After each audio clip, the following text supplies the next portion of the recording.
दर्शको नमस्कार. BR news प्रस्तुत महात्मा बसवेश्वर जयंतीनिमित्तच्या विशेष कार्यक्रमामध्ये मी जयपाल खेडकर तुम्हा सर्व दर्शकांचं स्वागत करतो. कार्यक्रमात आज आपल्यासोबत जगज्योती महात्मा बसवेश्वर मध्यवर्ती महामंडळाचे संस्थापक अध्यक्ष विश्वस्त प्रवीण दर्गो पाटील उपस्थित आहेत.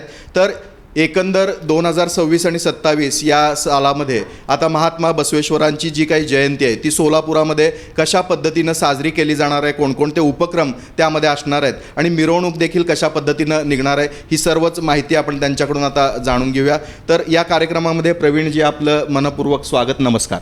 नमस्कार सर. तर आपण आता बघतोय की महात्मा बसवेश्वर मध्यवर्ती महामंडळ जे आहे त्या माध्यमातून विविध उपक्रम राबवले जातात आणि अनेक आपण म्हणू की सामाजिक सलोखा राखण्यासाठी देखील वेळोवेळी प्रयत्न केला जातोय. तर असं असताना या महामंडळाची पार्श्वभूमी तुम्ही काय सांगाल? 2023 साली सोलापूर शहरातील जे नवउद्योजक आहेत, या ठिकाणी होतकर उद्योजक आहेत, नवउद्योजक आहेत, ते समाजातील इतर घटक आहेत, त्या सर्वांनी मिळून एकत्रितरित्या येऊन या ठिकाणी मध्यवर्ती महामंडळाची स्थापना 2023 साली माझ्या नेतृत्वाखाली म्हणण्यापेक्षा सर्वांच्या एकत्र येण्याने त्या ठिकाणी झाली. आणि तो फक्त त्या ठिकाणी त्याचा उद्देश होता युवकांना नवीन प्रेरणा मिळणं, संतांची आता जे बसवेश्वर महाराजांची जी प्रेरणा आहे या ठिकाणी त्या उद्योजकांना मिळायला पाहिजे व या समाजातील घटकांना त्यांची प्रेरणा जे सगळ्यांना घेऊन चालायचं आणि सगळ्यांना घेऊन जायचं, हे जे विचार महात्मा बसवेश्वरांनी त्या ठिकाणी त्यावेळी केली. त्यावेळी पहिल्या कल्याण मंडपाचे म्हणजे आज जे संसद आपण भारतात संसद प्रणाली बघतो त्याचे प्रमुख संस्थापक जे आहेत ते बसवेश्वर महाराज आहेत. ते सगळ्या घटकातील जातींना व समाजातील लोकांना घेऊन जाण्याचा तो उद्देश त्यांचा होतो. तो या ठिकाणी आम्ही नवविचारानं ते प्रेरणा घेऊन त्या ठिकाणी 2023 साली सोलापुरातील उद्योजकांना व या ठिकाणी नवयुवकांना घेऊन आम्ही त्या ठिकाणी स्थापना केली व सर्व युवक हे 40च्या आतली त्यावेळी त्या स्थापना करताना 40च्या आतली युवक त्या ठिकाणी या ट्रस्टमध्ये सहभागी होताना त्या 40च्या आतले युवक त्या ठिकाणी प्रवेश केले व सहभागी झाले. तर नक्कीच एका प्रकारे आपण असं म्हणू की आता जी काही युवा पिढी आहे जी आपण म्हणू शकतो की समाजाच्या विकासाचा आरसा किंवा एक आधारस्तंभ म्हणून त्यांच्याकडे पाहिलं जातं. तर हे सर्व असे विश्वस्त किंवा जे काही आपण म्हणू की मंडळाचे सहभागी झालेले सर्व नागरिक असतील ते युवा आहेत, ही एक अभिमानाची गोष्ट आहे. आणि त्यात असंही म्हणता येईल की बसवेश्वर महाराजांचे विचार घेऊन चालणारे जे समकालीन होते, श्री सिद्धरामेश्वर असतील किंवा आपण म्हणू रेवणसिद्ध असतील, तर हे देखील आपल्या सोलापुरात होते. ही एक भाग्याची गोष्ट म्हणता येईल. मग त्यांच्या हातून आजवर जी काही समाजसेवा या सोलापुरात झाली त्याचाच एक वसा आणि वारसा तुम्ही पुढे चालवत असताना यावर्षी विविध जे काही विधायक उपक्रम आहेत तर ते कुठले आहेत आणि जयंतीखेरीज जे पुढं भविष्यामध्ये तुम्ही उपक्रम राबवणार आहे तर याबाबत काय सांगा? ही स्थापना करत असताना यामध्ये 800 महिलांचा सहभाग प्रथम वर्षी व प्रथम दिनी त्या ठिकाणी बसवेश्वर जयंतीच्या 2023च्या वर्षामध्ये 2023-24च्या वर्षामध्ये स्थापनेच्या दिवशी आम्ही त्या ठिकाणी 800 महिलांचा कलश पाण्याने भरलेला मल्लिकार्जुन मंदिर ते महात्मा बसवेश्वरच्या अश्वारूढ पुतळ्यापर्यंत आम्ही त्या ठिकाणी अभिषेक करून या सर्व आपल्या समाजातील घटकांना घेऊन त्या ठिकाणी अभिषेक करून त्या ठिकाणी पण घेतला की या ठिकाणी आपण ही प्रेरणा हा विचार सगळ्या लोकांपर्यंत पोचवू आणि अशा पद्धतीनं. आणि त्या ठिकाणी त्याच वर्षी अनेक उपक्रम आरोग्य शिबिरापासून रक्तदान शिबिरापर्यंत सर्व जो लोकोपयोगी विधायक कार्य असेल ते त्या ठिकाणी त्या वर्षीपासून आजतागायत आम्ही केलं आणि आमचा एक संकल्प राहून गेलेला आहे. तर आम्ही आमच्या या महात्मा बसवेश्वर मध्यवर्ती महामंडळाकडून सामुदायिक विवाहाचा संकल्प आम्ही त्याच वर्षी केला होता, पण काही कारणास्तव आम्ही तो झाला नाही. पण या वर्षी मला असं वाटतं प्रसाद झुंजे यांच्या नेतृत्वाखाली या 26-27च्या या उत्सव कालावधीत तो संकल्प पूर्ण होईल असं मी या ठिकाणी आश्वस्त करतो. मग यावर्षी जी काही उत्सवाची कार्यक्रमांची जी परंपरा आहे मग त्यामध्ये कुठले कुठले कार्यक्रम असणार? तर उत्सवाची आपण जर बघितलात तर प्रसादजी झुंजे यांच्या अध्यक्षतेखाली चांगल्या पद्धतीने नियोजन या ठिकाणी या 26-27च्या वर्षामध्ये झालेलं आहे.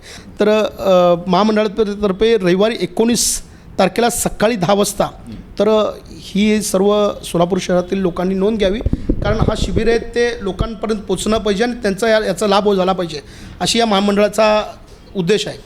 तर सकाळी 10 वाजता जगज्योती महात्मा बसवेश्वर महाराजांच्या मूर्तीस महामंडळाचे पदाधिकारी यांच्या हस्ते अभिषेक करण्यात येणार आहे.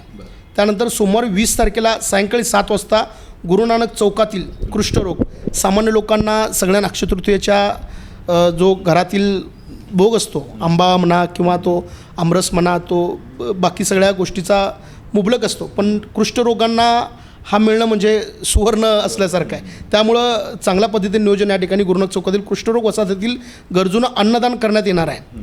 त्यामध्ये जे अक्षय तृतीयाच्या दिवशी हिंदू समाजातील सर्व लोकांनी त्या ठिकाणी जो पोळीचा व आमरसाचा जो घरातला हे असतो तोच त्या ठिकाणी तो अन्नदान करण्याचा संकल्प या ठिकाणी केला आहे. सायंकाळी 21 तारखेला सायंकाळी 5 वाजता माजी पालकमंत्री तथा राज्यमंत्री लोकप्रिय आमदार आदरणीय विजयकुमार देशमुख मालक यांच्या हस्ते व सर्व पक्षीय पदाधिकारी, नगरसेवक व सोलापूर शहरातील अनेक संस्थेवर प्रमुख ठिकाणी काम करणारे आदरणीय लोकांच्या हस्ते व लोकांच्या उपस्थितीत या ठिकाणी जगज्योती महात्मा बसवेश्वर महाराजांच्या मूर्तीचे पूजन छत्रपती शिवाजी महाराजांच्या अश्वारूढ पुतळ्यापासून ते दरवर्षी आपण करतो. त्याच ठिकाणाहून आपला तो मिरवणुकीचा प्रारंभ त्या ठिकाणी होईल. तो मिरवणूक त्या ठिकाणी प्रारंभ झाल्यानंतर बाळवेज चौकापासून टिळक चौक, मधला मारुती, मंगळवारपेठ पोलीस चौकी, कुंभारवेस मार्गे कोणतम चौकाला हा सांगता होणार आहे. त्या ठिकाणी बुधवारी 22 तारखेला 11 वाजता विभागीय पोलीस कार्यालय वृक्षारोपण करण्यात येणार आहे. आणि गुरुवारी 23 तारखेला सकाळी 10 वाजता शेळगीजवळील शिवदासमय मंगल कार्यालयात आरोग्य शिबिराचे सर्व निदान आयोजन करण्यात आलं आहे. शुक्रवारी दिनांक 24 सकाळी 10 ते सायंकाळी 5 या वेळेत नवी पेठ येथील शिवस्मारक सभागृहात महिलांसाठी भजन स्पर्धा या ठिकाणी घेण्यात येणार आहे. शनिवारी 25 तारीख 10 वाजता रेवणसिद्धेश्वर भवन या ठिकाणी देसाई आय केअर यांच्या संयुक्त विद्यमाने नेत्ररोग शिबिराचे आयोजन करण्यात आले आहे. त्यासोबतच ते निदानमध्ये जे मोतीबिंदू निघतील त्यांचं मोतीबिंदूही मोफत करण्यात येईल आणि मंडळातर्फे चष्मा वगैरे वाटप करण्यात या ठिकाणी येणार आहे. या सर्व उपक्रमांना सोलापूर शहरातील गरजूंनी या ठिकाणी आपला सहभाग नोंदवा अशी माझी कळकळीची विनंती आपल्यामार्फत नागरिकांना देतो. तर नक्कीच प्रवीण, जे आत्ता तुम्ही ज्याप्रमाणे सांगितलं की कुठले कुठले सामाजिक उपक्रम यावर्षी महात्मा बसवेश्वर जयंतीनिमित्त महामंडळ राबवत आहे आणि नक्कीच सोलापूरकर आपले जे नागरिक आहेत ते त्याचा लाभ घेणार हे निश्चित आहे. आपण पाहतो की दरवर्षी महात्मा बसवेश्वर जयंती म्हटलं की तिचा उत्सव, तिचा जल्लोष हा अक्षय तृतीये दिवशी होत असतो. पण यंदा आपण सांगितल्याप्रमाणे 19 एप्रिल रोजी म्हणजे रविवारी अक्षय तृतीया असली तरी देखील आता जी मिरवणूक तुम्ही सांगितली तर ती 21 एप्रिल म्हणजे मंगळवारी निघणार आहे. तर यामागचं कारण काय सांगता येईल? तर सोलापूर हा उत्सवप्रिय असा सोलापूर शहर आहे. तुम्ही मगाशी म्हणतात उत्सवप्रिय शहर आहे. तर या ठिकाणी सर्व महामानवांचा, सर्व संतांचा, सर्व देवी देवतांचा या ठिकाणी 12ही महिने या ठिकाणी आपला उत्साह पद्धतीने कार्यक्रम या ठिकाणी उत्साही रीतीनं उत्सव होत असतो. तर अक्षय तृतीयाच्या गेल्या 42 वर्षापासून मी जर चुकत नसेल तर 42 वर्षापासून अक्षय तृतीयाच्या दिवशी सोलापुरातील बसवेश्वर महाराजांचा मिरवणूक या ठिकाणी दरवर्षी निघतो. तर यावर्षी विश्वरत्न बाबासाहेब आंबेडकर यांची जयंती व परशुरामांची जयंती याच दिवशी याच वेळी संध्याकाळच्या वेळेला त्या ठिकाणी मिरवणूक निघत आहे. तर आम्ही पोलीस प्रशासनाला अशी विनंती केली तर सामाजिक सलोखा जपला पाहिजे. सर्व समाज आपला सोलापूर शहरात बाहेर असला तर कुठलाही त्या ठिकाणी हे होऊ शकतो किंवा सामाजिक सलोखा जपलं पाहिजे. या अनुषंगाने त्या ठिकाणी आम्ही 19 तारखेच्या ऐवजी 21 तारखेला आम्हाला तुम्ही मिरवणुकीचा जो परमिशन असतो तुम्ही द्या असं आम्ही पोलीस प्रशासनाला विनंती केली. तर पोलीस प्रशासनही त्या निमित्ताने आम्हाला परमिशन 21 तारखेला दिली. तर आम्ही इतर मंडळांच्याही जे आमच्या मंडळात सहभागी होतात त्यांनाही आम्ही या पद्धतीने सांगितलं. त्यांनी या आव्हानाला प्रतिसाद देत त्यांनी 21 तारखेचा नियोजनबद्ध कार्यक्रम या ठिकाणी केलेला आहे. तर मला असं सांगायचं आहे तर एकाच ठिकाणी विश्वरत्न बाबासाहेब आंबेडकरांची 350 मंडळं या ठिकाणी त्या दिवशी असतात. परशुरामांचीही जयंती आहे, महात्मा बसवेश्वरांचीही जयंती आहे. तर एकत्रितरित्या हा काढल्यानंतर सोलापुरात पोलिसांवरही ताण अधिक प्रमाणात पडतो. तोही ताण आम्हाला कमी करण्यासाठी 12 महिने उत्सव असतात.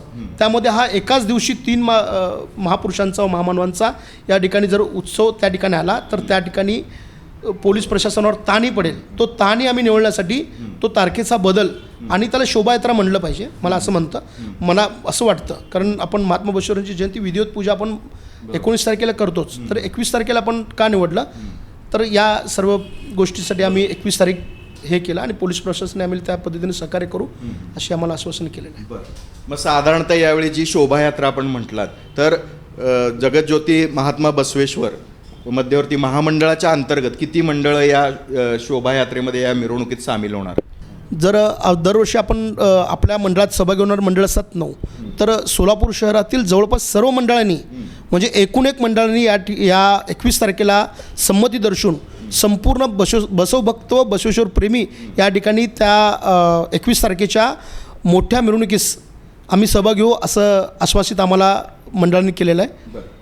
मग आता सोलापूर तुम्ही ज्याप्रमाणे म्हटलात की एक सामाजिक सलोखा राखण्यासाठी रविवारी ज्याप्रमाणे आता महामानव डॉक्टर बाबासाहेब आंबेडकर यांच्या जयंतीची मिरवणूक निघणार आहे, सोबतच परशुराम जयंतीची शोभायात्रा निघणार आहे, यासाठी हा सलोखा जपत तुम्ही मंगळवारी नियोजन मिरवणुकीचं केलं आहे. मग कुठेही सोलापूरकर जे आहेत ते गट तट किंवा कुठलाही जात धर्म या पलीकडे जाऊन प्रत्येक वेळी सहभागी होत असतात आणि त्या पद्धतीनंच या महात्मा बसवेश्वरांच्या मिरवणुकीत देखील मोठ्या संख्येनं हे सर्व सोलापूरकर सहभागी होणार आहेत. तर या सर्वांसाठी तुम्ही काय आवाहन कराल? 21 तारखेला तर 21 तारखेला आम्ही दरवर्षी अक्षयतृतीयेच्या मिरवणुकीला असंही सर्व समाज घटकातील लोकांनी आमच्या या मध्यवर्ती महामंडळाच्या मिरवणुकीत सहभागी होऊन दरवर्षी तो उत्साह कायम ठेवतात. पण याही वर्षी सर्वांना माझं आव्हान असेल, सोलापुरातील सर्व घटकांना व सर्व समाज बंधूंना, बसवप्रेमींना व सर्व थरातील लोकांना, युवकांना, माझ्या वडीलधारी लोकांना, सगळ्यांना, या मातांना या ठिकाणी बसवेश्वरच्या या मोठ्या प्रमाणात निघणाऱ्या शोभायात्रेला सगळ्यांनी या ठिकाणी उपस्थित राहून या मंडळाची शोभा वाढवावी अशी माझी कळकळीचं आवाहन मी करतो. तर नक्कीच प्रवीण जी, आज आपण महात्मा बसवेश्वर जयंतीनिमित्तच्या BR न्यूज प्रस्तुत या विशेष कार्यक्रमामध्ये सहभागी झालात, त्याबद्दल आपले मनपूर्वक आभार. धन्यवाद. नमस्कार. नमस्कार. आपण तुमच्या माध्यमातून आम्हाला बोलकं केलं याबद्दल मी BR न्यूजचा या ठिकाणी मनापासून आनंद व अभिनंदन व्यक्त करतो.